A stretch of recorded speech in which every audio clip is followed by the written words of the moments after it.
दोस्तों चलिए आज की वीडियो शुरू करते हैं। दोस्तों वीडियो शुरू करने से पहले मैं आपको एक बात बता दूं कि आपने अभी तक हमारे इस चैनल को सब्सक्राइब नहीं किया हो तो नीचे पर आपको ग्रीन बटन में सब्सक्राइब करके लिखा रहा होगा, इसके ऊपर क्लिक कर लीजिए और साइड में नोटिफिकेशन बेल भी आएगा, उसको भी क्लिक कर लें ताकि आपको मिल सके हमारे अगले वीडियो की नोटिफिकेशन सबसे पहले और आप कुछ नया नया सीख सके।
गुड मॉर्निंग फ्रेंड्स, केम छो बधा? आज આપણે શીખીશું ઉદાહરણ નંબર 15।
એક આપ્યું છે r-0 થી r આવું વિધેય આપેલું છે। f of x is equal to આપેલું છે 1/x। x belongs to r-0 એટલે કે x ની કિંમત r માંથી લેવાની છે પરંતુ 0 સિવાય। એ વ્યાખ્યાયિત એક વિધેય આપેલ છે। આ વ્યાખ્યાના આધારે નીચેનું કોષ્ટક પૂર્ણ કરો, આ વિધેયનો પ્રદેશ અને વિસ્તાર શું થશે એવું કીધું છે। આ કોષ્ટક આપણે પૂર્ણ કરવાનું છે મિત્રો। તો કોષ્ટક પણ આપેલું છે x અને y is equal to 1/x।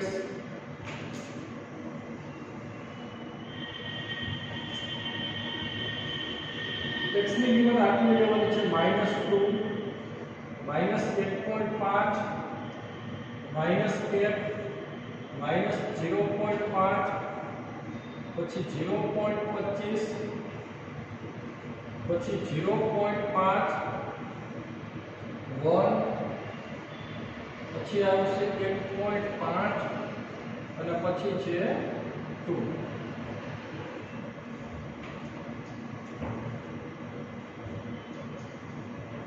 આ વિધેયનો પ્રદેશ અને વિસ્તાર શું મળે મિત્રો? આ y x ની કિંમત આવે અને અહીં નીચે y એટલે કે f of x ની કિંમત નીચે લખતા હોય તો y is equal to 1/x છે। તો આ x ની કિંમત -2 મૂકો તો y ની કેટલી મળે? 1/-2 -1 એટલે શું થાય? -0.5। આની કિંમત કેટલી મળી? -0.5। હવે આપણે x ની કિંમત -1.5 હોય તો y ની કેટલી હોય? તો 1/આપણે શું મૂકશું? -1.5। એટલે આને આપણે આમ લખાય -1/1.5। 1 ને 1.5 વડે ભાગશું તો મળે 0.67। તો આગળ માઈનસ નિશાની છે, -0.67। 67 આવશે। હવે y બરાબર આપણે અહીં x ની -1 કિંમત આપી છે, તો આમાં મૂકી દો x ની જગ્યાએ -1 એટલે 1 ના છેદમાં -1 એટલે -1 જ છે ને, તો આની કિંમત મળી y ની -1। હવે -0.5 છે, y બરાબર 1 ના છેદમાં -0.5, 1 ને 0.5 વડે ભાંગીએ તો આપણને મળશે -2, પણ કેટલા મળશે? -2, તો આની કિંમત કેટલી આવી? -2। હવે x ની કિંમત 0.25 હોય તો y ની કેટલી? તો y બરાબર શું આવે? 1 ના છેદમાં 0.25, એટલે કે y ની તો કેટલી મળશે આપણને? 4 મળે। હવે 0.5 હોય y બરાબર તો 1 ના છેદમાં શું આવશે? 0.5, 0.5 એટલે બના છેદનો છેદ ઉપર એટલે y ની કેટલી મળી? તો 2 મળશે। x ની 1 હોય તો y ની કેટલી હોય? 1 ના છેદમાં 1 એટલે કે એની 1 જ આવશે। પછી 1.5 હોય x ની તો y ની કેટલી? y બરાબર 1 ના છેદમાં 1.5, તો અહીંયા શું લખાય? 1 ને 1.5 વડે ભાગશું તો પોઈન્ટમાં મળે મિત્રો 0.67 અને 2 આપી છે, તો x ની 2 તો y ની કેટલી આવે? 1 ના છેદમાં 2, 1 ના છેદમાં 2 એટલે 0.5 થશે, તો 0.5। તો હવે આ આપણે કોષ્ટક જે આપ્યું એ આપણે પૂર્ણ કરી લીધું।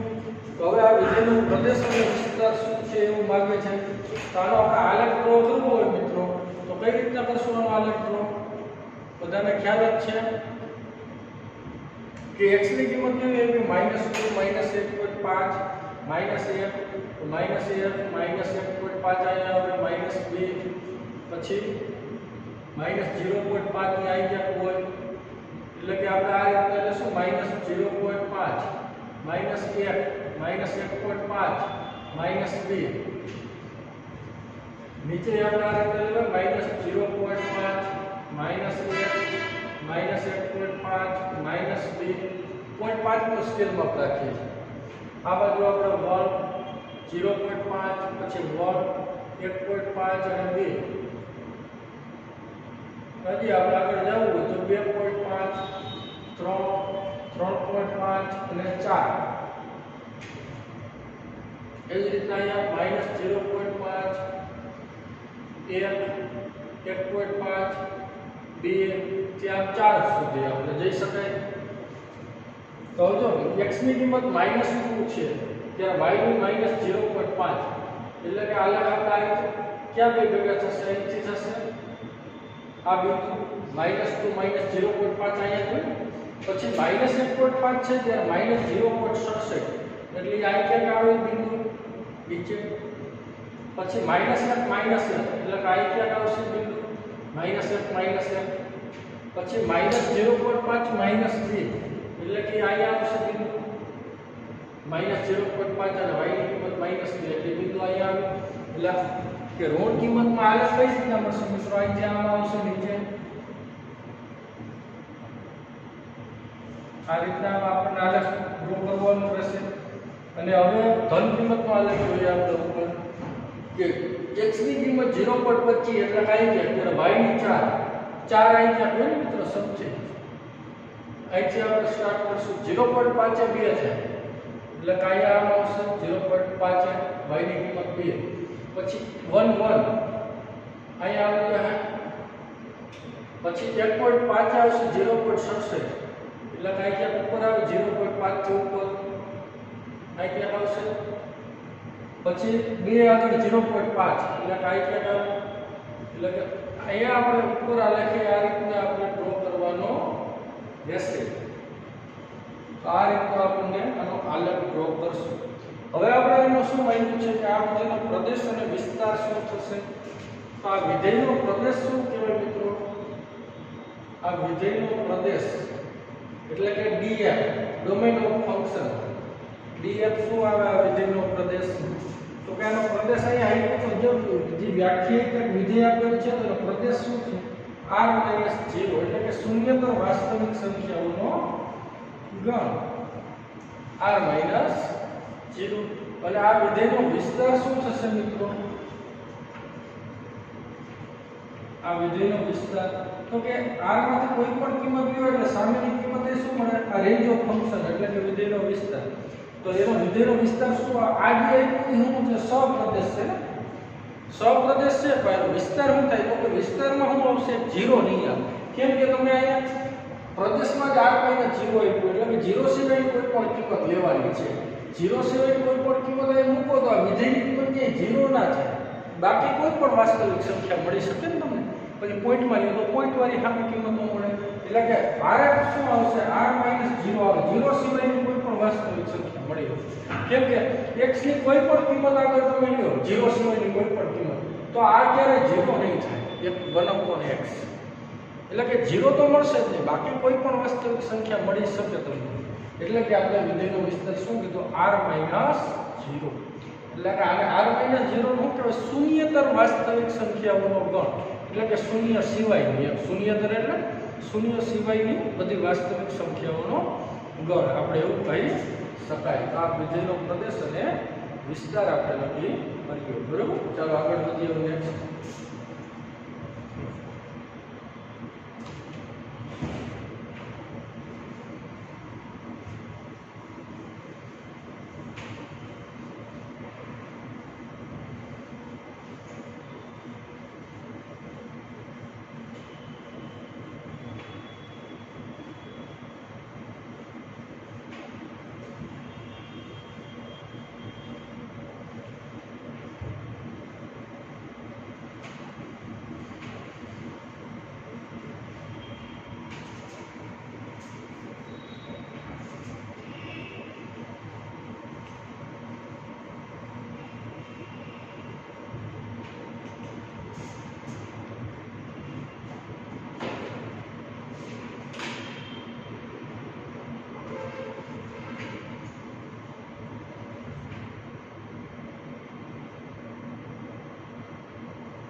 જો મિત્રો શું આપેલું છે? f of x બરાબર x² અને g of x બરાબર 2x + 1 બે વાસ્તવિક વિધેયો છે. એટલે વાસ્તવિક વિધેયો એટલે કે r પરના વિધેયો હોય પછી r થી r. તો f + g of x મેળવવાનું છે. બે વિધેયોનો સરવાળો કીધો. f - g of x એટલે બે વિધેયોની બાદબાકી માંગી છે. f g of x એટલે કે બે વિધેયોનો ગુણાકાર માંગેલો છે. અને f upon g of x એટલે કે બે વિધેયોનો ભાગાકાર આપણને મેળવવાનો છે. તો આ ચાર વસ્તુ મેળવવાની છે ને. તો આપણે મિત્રો શીખી ગયા ને કે બે વિધેયોનો સરવાળો કેમ થાય, બાદબાકી કેમ થાય, ગુણાકાર કેમ થશે અને ભાગાકાર કેમ થશે. તો ચાલો આપણે આગળ વધીએ કે બે વિધેયો r થી r આપ્યા છે. એટલે કે f વાસ્તવિક વિધેય આપ્યું એટલે કે r થી r આપ્યું છે. અને f of x વિધેયની કિંમત શું આપેલી છે? x² અને g વાસ્તવિક વિધેય છે. તો g r થી r વાસ્તવિક વિધેય હોય તો અને g of x બરાબર શું આપ્યું? વિધેયની કિંમત 2x + 1 એવું આપેલું છે. તો આપણે બે વિધેયનો સરવાળો કરવો હોય તો પ્રદેશમાં શું આવે? છેદ ગુણ આવે. તો પહેલા મેળવશું f + g. તો f + g ક્યાંથી ક્યાં થાય? r છેદ r એટલે r જ છે. બે r નો છેદ ગુણ શું થાય? તો કે r જ મળે. એટલે r ટેન્ડ્સ ટુ r. સપ્રદેશ તો બેના સરખા હોય એટલે r ટેન્ડ્સ ટુ r. પછી f + g of x બે વિધેયોનો સરવાળો કેમ થાય? તો f + g of x બરાબર શું લખાય? तो कि f of x प्लस હવે g of x આમ લખાય બે વિધેય પર સરવાળો કરી નાખશો f of x ની કિંમત શું આવી x સ્ક્વેર એટલે g of x ને શું છે 2x 1 તો બે વિધેયનો સરવાળો શું મળ્યો x સ્ક્વેર 2x 1 આને આપણે આમ પણ લખી શકાય ને x 1 નો સ્ક્વેર પૂર્ણ વિસ્તરણ વિસ્તરણ કરો તો શું મળે x સ્ક્વેર 2x 1 મળે તો અહીં આપણે x 1 નો સ્ક્વેર લખી શકાય તો જે આપણે લખ્યું તો આ બે વિધેયોનો શું થઈ ગયો સરવાળો હવે બે વિધેયોની શું મેળવશું આપણે બાદબાકી મેળવશું તો બે વિધેયોની બાદબાકી શું થશે f - g તો બેના પ્રદેશનો છેદગુણ r છેદ r એટલે r જ છે ને r ટેન્ડ્સ ટુ બેના સહપ્રદેશ સરખા હોય એટલે કે r જ છે તો r ટેન્ડ્સ ટુ r થશે હવે f - g of x = શું લખાય બે વિધેયોની બાદબાકી કેમ થાય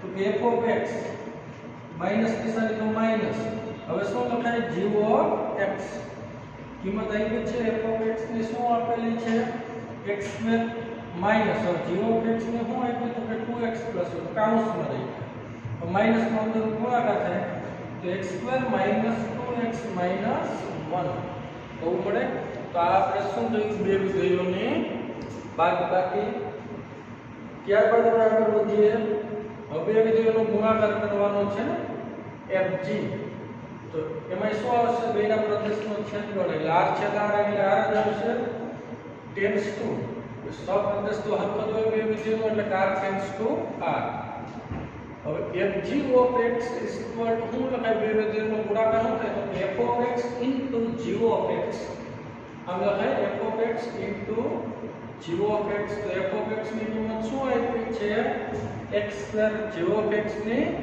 તો કે * 2x 1 બેનો ગુણાકાર કરો તો શું આવે 2x³ આ બેનો ગુણાકાર પ્લસ હવે x સ્ક્વેર અને 1 નો ગુણાકાર શું થશે x સ્ક્વેર તો આપણને શું મળ્યું 2x³ + x square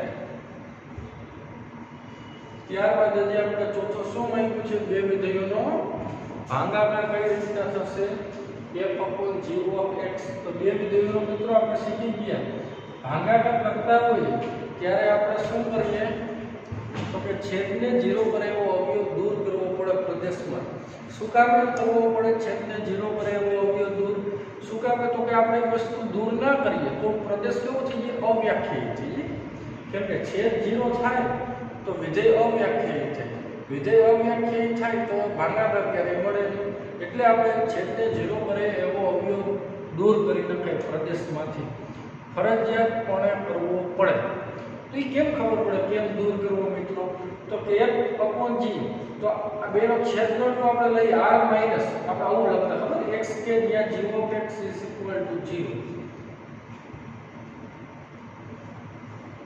tends to r f upon g of x = શું લખાય તો કે f of x ના છેદમાં g of x તો મિત્રો એક વસ્તુ આપણે સાઈડમાં તમને બતાવું કે g of x બરાબર 0 આપણે ધારી લેવું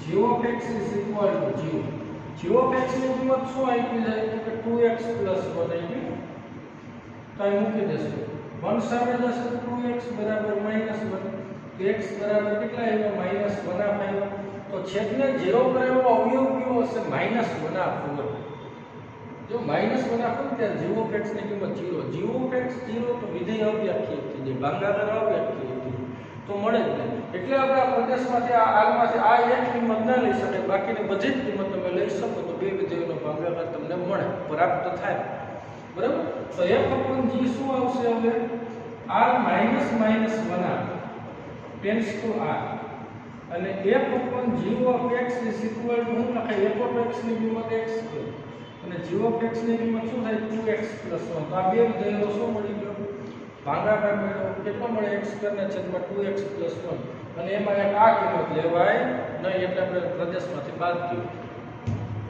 બરાબર તો આ આપણે બે વિધેયોનો સરવાળો ગુણાકાર બાદબાકીને સરવાળો ભાગાકાર ખ્યાલ આવી ગયો બધા મિત્રો ચાલો આગળ વધશું હવે next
f of x is equal to આપેલું છે root x અને g of x is equal to આપેલું છે x.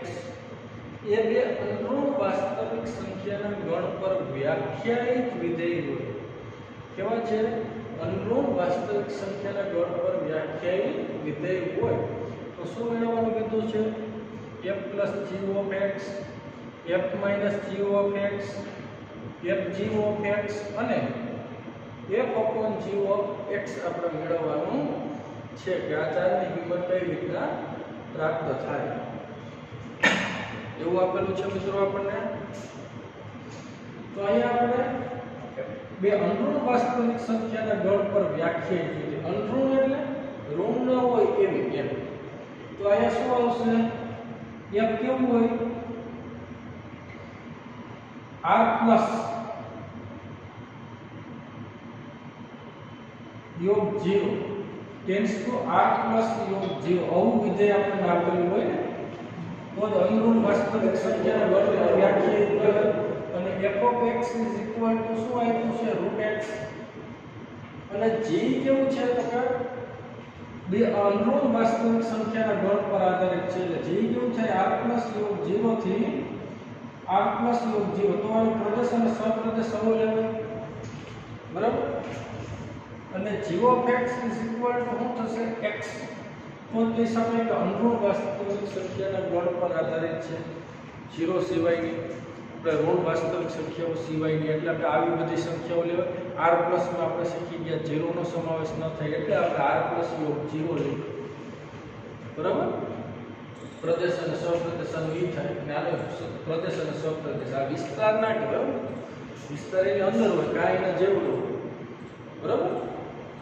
તો ચાલો આપણે પેલા કોઈ વિધેયનો સરવાળો કરીએ. f plus g of x. હવે સરવાળો બાદબાકી ગુણાકાર ભાગાકાર બધું આપણને આવડી જાય ને. તો ચાલો શું આવશે? f plus g એ સીધું કરી નાખશું તો ચાલશે મિત્રો કે f plus g of x is equal to શું લખાય?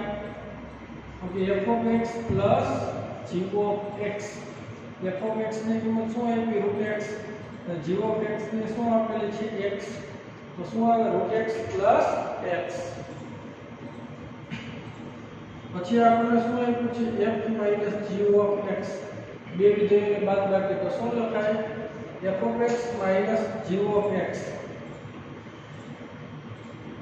તો f of x ની કિંમત શું આપી છે? root x minus g of x ને x. તો શું થાય? root x minus x. ત્યારબાદ આપણે આગળ વધીએ. હવે શું આવવાનો છે? ગુણાકાર. fg of x is equal to શું લખાય? f of x into g of x. આમ લખી શકાય. બેની કિંમત આપેલી છે. f of x ની આપી root x અને g of x ની આપી x એટલે આપણે શું આવે? x root x. અને હવે ભાગાકાર આપણે f upon g of x કઈ રીતે મળે?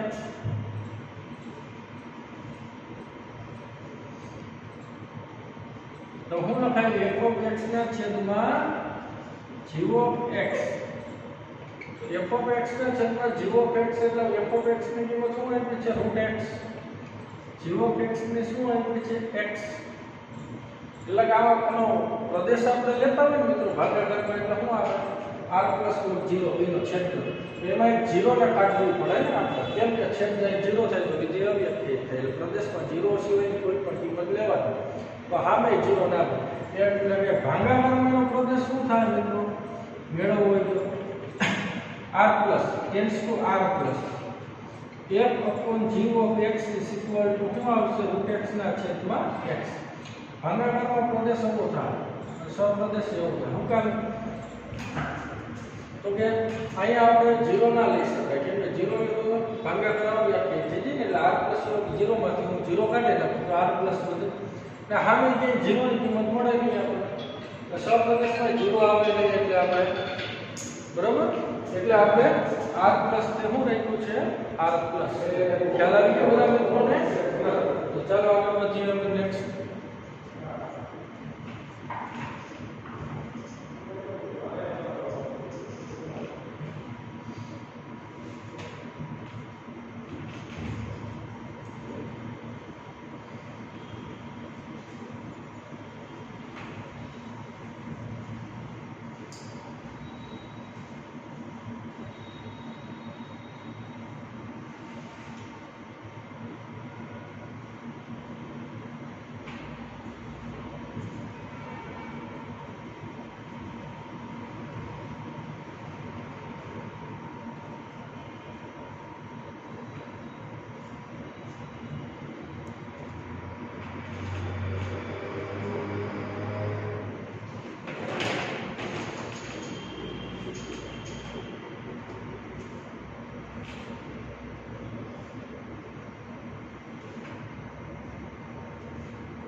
જો મિત્રો શું આપેલું છે કે અહીંયા જો r એ q થી q પરનો સંબંધ, q થી q એટલે સમય વિધેય આપણે કહેવાય, સમય સંખ્યાઓનો ગુણ, એટલે કે પૂર્ણાંક અને અપૂર્ણાંક બંને આવતી હોય, બરાબર. તો જો r એ q થી q પરનો, r બરાબર આપ્યું છે ab કે જ્યાં ab બિલોંગ્સ ટુ q, એટલે કે સંબંધ a અને b વચ્ચેનો આપણે હવે લખવાનો છે કાઉન્સમાં. a અને b બે સમય સંખ્યાઓ છે અને a માઈનસ b બે સમય સંખ્યાઓનો તફાવત લઈએ તો એ z માં મળે, પૂર્ણાંક સંખ્યાઓનો મળે. જો બિલોંગ્સ ટુ z એટલે કે પૂર્ણાંક સંખ્યાઓને ગણવા મળે થાય તે રીતે વ્યાખ્યાયિત સંબંધ છે. તો બતાવો કે પહેલા શું કીધું છે કે પ્રત્યેક a બિલોંગ્સ ટુ q માટે a બિલોંગ્સ ટુ r. પછી આપ્યું છે કે જો ab બિલોંગ્સ ટુ r તો ba બિલોંગ્સ ટુ r, અને જો ab બિલોંગ્સ ટુ r અને bc બિલોંગ્સ ટુ r હોય તો ac બિલોંગ્સ ટુ r. આટલી વસ્તુઓ આપણને આપેલી છે મિત્રો. તો અહીંયા આપણે શું કરશું, પેલા વિચારો જે એક વસ્તુ કે આપણે a બિલોંગ્સ ટુ r હોય ને, પહેલા આપણે જોશું આ વસ્તુ કે પ્રત્યેક a બિલોંગ્સ ટુ q માટે a બિલોંગ્સ ટુ r, એટલે કે r આપણને કેવું આપ્યું છે તો કે q થી q પરનો સંબંધ છે, એટલે કે r એ બોલે લખશું આપણે r એ q થી q પરનો સંબંધ છે. અને r બરાબર શું આપણને આપેલું છે ab કે જ્યાં ab બિલોંગ્સ ટુ q અને a minus b belongs to z. તો પહેલા આપણે આ વસ્તુ બતાવવાની કીધી છે કે પ્રત્યેક a બિલોંગ્સ ટુ q માટે a બિલોંગ્સ ટુ r. હવે આપણે જો મિત્રો કે a minus b belongs to z છે તો આપણે ab આવે સંબંધ, a અને b વચ્ચે સંબંધ બને. તો હવે a બિલોંગ્સ ટુ q લ્યો તો a minus b belongs to z, તો a માઈનસ a શું થાય, a માઈનસ a એટલે 0 છે, z માં જ આવેલી સંખ્યા છે, બિલોંગ્સ ટુ z હોવાથી આપણે કહી શકાય કે a બિલોંગ્સ ટુ શું થાય r. જે સત્ય છે, જે વસ્તુ આવી છે કેવી છે, સત્ય છે, એટલે કે a નામનો સંબંધ બની શકે, બરાબર, બને છે. ત્યારબાદ આપણને શું આપ્યું છે કે જો ab બિલોંગ્સ ટુ r હોય, a અને b વચ્ચેનો સંબંધ હોય તો b અને a વચ્ચેનો સંબંધ આવી શકે r પર, એવું માન્યું. એટલે કે જો ab બિલોંગ્સ ટુ r તો ba બિલોંગ્સ ટુ r થાય. તો કે જો મિત્રો એક વસ્તુ વિચારો કે ab બિલોંગ્સ ટુ r ક્યારે થાય તો a minus b belongs to z, તો આપણે શીખી ગયા કે તો b minus a belongs to શું થાય, z જ થાય, z જ મળે. તેથી કહી શકાય કે a minus b belongs to z તો ab બિલોંગ્સ ટુ r, તો b માઈનસ a તો શું થઈ જાય, તેથી ba બિલોંગ્સ ટુ r. શું કામ a minus b belongs to z હોય તો b minus a belongs to z મળે. ધારો કે a માઈનસ b ની કિંમત 5 છે તો 5 છે z માં આવેલી સંખ્યા, તો b માઈનસ a ની કેવી થાય, માઈનસ 2 માં લો તો આ માઈનસ આવી જાય, માઈનસ 5, તો આ કેમાં આવે, z માં જ આવે. તો ખ્યાલ આવી ગયો બધા મિત્રો. એટલે કે a minus b belongs to z હોય તો b માઈનસ a કેવું હોય, બિલોંગ્સ ટુ z જ મળે આપણે. એટલે કે આવી b minus a belongs to z હોય તો આપણે શું લખાય, b a belongs to r. તેથી કહી શકાય કે આ સંબંધ બની શકે. તેથી b a બિલોંગ્સ ટુ શું મળ્યું, r. હવે ત્યારબાદ આપણને ab બિલોંગ્સ ટુ r અને bc બિલોંગ્સ ટુ r, તો ac બિલોંગ્સ ટુ r થાય. તો જો ab બિલોંગ્સ ટુ r હોય અને bc બિલોંગ્સ ટુ r તો ac બિલોંગ્સ ટુ r. એવું કીધું કે હવે જો a minus ab belongs to r તો શું થાય, a minus b belongs to z હોવું જોઈએ તો જ ab બિલોંગ્સ ટુ r લખાય. હવે bc બિલોંગ્સ ટુ r એ આપેલું છે તો b minus c belongs to z હોવું જોઈએ. તો આ બેનો સરવાળો કરવામાં આવે કે a માઈનસ c એટલે શું થાય તો કે ac બિલોંગ્સ ટુ r થાય. a માઈનસ c બરાબર આ બેનો સરવાળો કરો કે a minus b plus b minus c. તો આ જો આપણે b b નો કેન્સલ તો શું આવ્યું, a માઈનસ c જાય.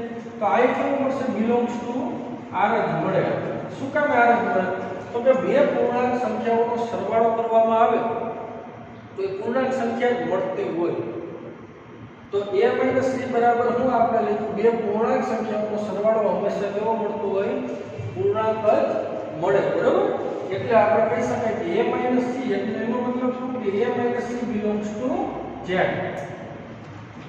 તેથી ac belongs to શું થાય a - c belongs to z અહીં આપણે belongs to z જ મળેલું છે તો a - c belongs to z તો ac belongs to શું થાય r a અને c વચ્ચેનો r માં સંબંધ બને એટલે કે આ કેવું છે તો કે ત્રણેય સંબંધો છે એનું પાલન થાય છે આને આપણે કહો સ્વવાચક સંબંધ કહેવાય a થી a પરનો હોય ને ab belongs to r હોય તો ba belongs to r બરાબર તો સંબંધ સંબંધ કહેવાય ab belongs to r અને bc belongs to r તો ac belongs to r તો એને આપણે કહેવાય પારંપરિક સંબંધ આપણે ધોરણ 12 માં શીખવાનું છે ડીપમાં આ તો ખાલી અત્યારે તમને કહી દઉં કે આને કયા સંબંધ કહેવાય ઓકે તો ચાલો આપણે સમજી ગયું બધાને બરાબર આ રીતના આપણે આગળ વધવાનું હતું બરાબર આપણે બતાવવાનું હતું કે સંબંધ છે તો બતાવો કે આ a belongs to r મળે ab belongs to r હોય તો ba belongs to r મળે અને ab belongs to r અને bc belongs to r આપ્યું હોય તો ac belongs to r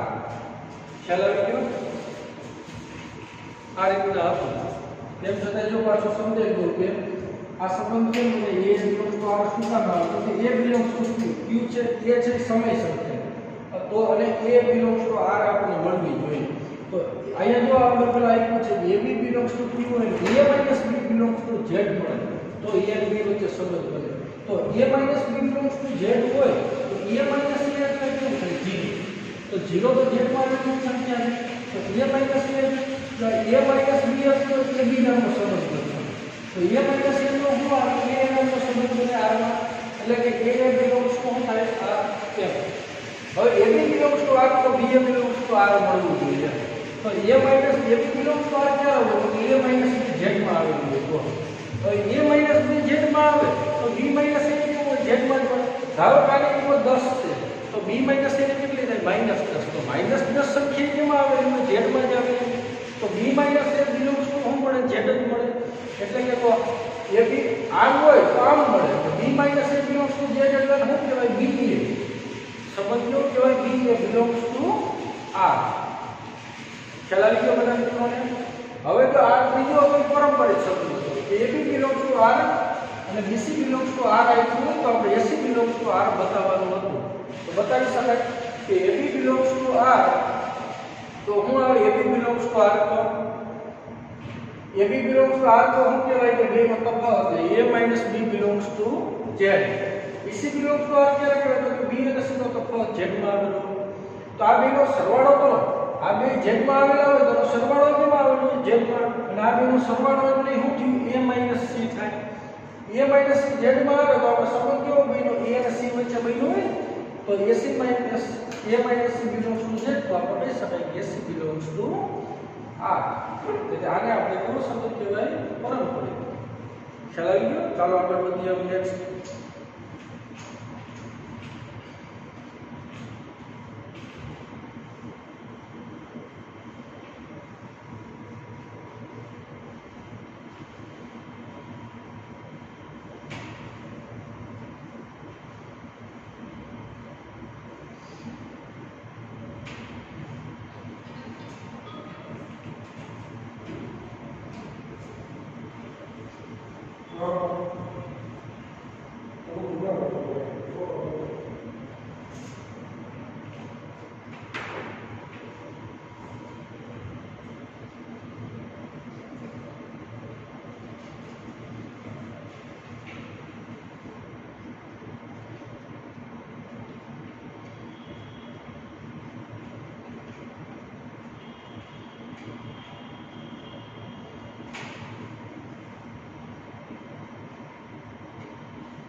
હવે જો અહીં મિત્રો f બરાબર આવ્યું છે વિધેયનું આપેલું છે 1 1 2 3 0 -1 -1 -3 થાય તે રીતે z પર વ્યાખ્યાયિત સુરેખ વિધેય હોય તો f ઓફ x ની કિંમત શું છે એ આપણે મેળવવાની છે આપણે તો અહીંયા શું કરશું આપણે મિત્રો કે જો આ z પર વ્યાખ્યાયિત સુરેખ વિધેય એટલે આપણે સુરેખ વિધેય કેવું હોય એક ચલવાળું y બરાબર mx c ધારો તો f ઓફ x ની કિંમત કેટલી હોય એ વસ્તુ આપણે મેળવવાની છે બરાબર તો ચાલો આપણે આગળ વધીએ હવે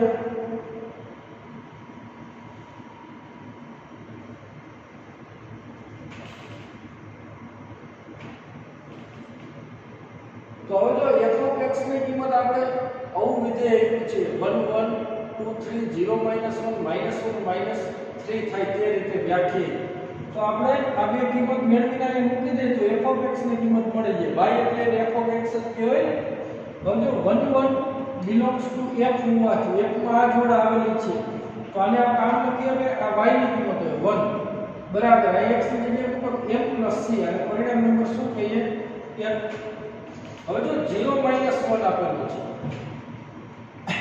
છે 0 -1 belongs to f હોવાથી આ કિંમત આમાં મૂકો આ હું બતાવું x ની કિંમત આ y ની બતાવો તો -1 બરાબર 0 c એટલે કે c ની કિંમત કેટલી મળી -1 તો જેને સમીકરણ 1 માં મૂકી દો જેને સમીકરણ 1 માં મૂકતા અને સમીકરણ 1 માં મૂકો એટલે m ની કિંમત મળશે તો c ની કિંમત -1 આવ્યું તો 1 બરાબર m -1 આ બાજુ જાય તો m ની કિંમત 2 મળી તો c અને m અને c ની કિંમત સમીકરણ કેમાં મૂકશું આપણે y બરાબર mx c માં મૂકતા m અને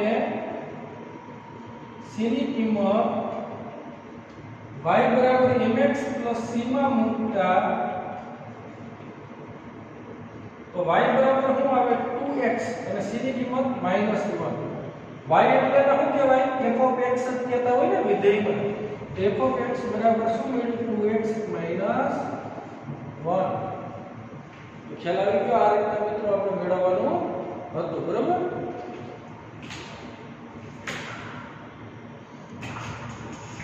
તો ચાલો મિત્રો આજે આપણે આટલું રાખશું નેક્સ્ટ લેક્ચરમાં મળશું ત્યારે એક ઉદાહરણ બાકી છે તે જોશું અને થોડુંક ધોરણ 12 માં આપણે ઉપયોગી છે બે વિધેયોનું સંયોજન એ ટોપિક પણ આપણે શીખશું જે આપણે ધોરણ 12 ના સિલેબસમાં આપેલ છે નહીં પણ આપણે ધોરણ 12 માં ઉપયોગી છે એ માટે આપણે એ ટોપિક શીખવો આપણે શીખી લેશું જેથી 12 માં થોડું સરળ લાગે બરાબર ચાલો નેક્સ્ટ લેક્ચરમાં મળશું ત્યારે જોશું હવે આગળ